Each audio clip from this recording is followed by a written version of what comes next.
ဟုတ်ကဲ့ဒီနေ့ကကျွန်တော်တို့hope for tomorrow ဖွဲနေပေါ့နော်ဒီမနေ့ပိုင်းမှာ short talk လေးလုပ်ဖြစ်တယ်ကျွန်တော် hope for tomorrow ရဲ့ plan တွေကိုချပြတဲ့အခါမှာတော်တော်လေးဂျင်းနဲ့အားရပါတယ်ဘာကြောင့်လဲဆိုတော့ကျွန်တော်တို့ဒီ hope for tomorrow ထဲမှာကျွန်တော်လူငယ်လေးတွေကအများစုကကျွန်တော်ချင်းလူမျိုးစုံပေါ့နော်data အစုံကနေလူမျိုးစုံပါဝင်ကြတယ်ဒီ diverse ဖြစ်တယ်ပေါ့နော်ပြီးတော့သူတို့ရဲ့ season လေးတွေကလည်းအရန်ကောင်းတယ်ကျွန်တော်ဒီချင်း Indiana မှာ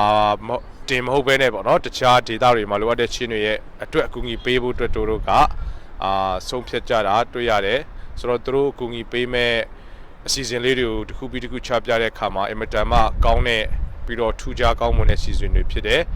ကျွန်တော်တို့ဒီမှာလိုအပ်နေတဲ့ကျွန်တော်တို့လူတွေကိုသူတို့ကူညီပေးဖို့ရဲ့ဥပမာရုံးတွေနဲ့ပတ်သက်တဲ့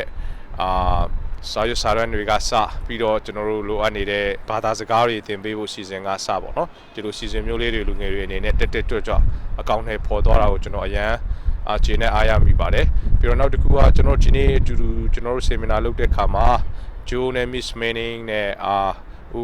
ဦးဗန်တော့ပြန်ပေါ့နော်သူတို့ပြောသွားတာတွေလည်းအရန်ကောင်းတယ်ဆိုတော့အဲ့ဒီထဲမှာတော်စိတ်ဝင်စားဖို့ကောင်းတာတော့ဒီJoe ရဲ့ Youth Life Young Life ဆိုတဲ့ ministry လေးပေါ့နော်သူက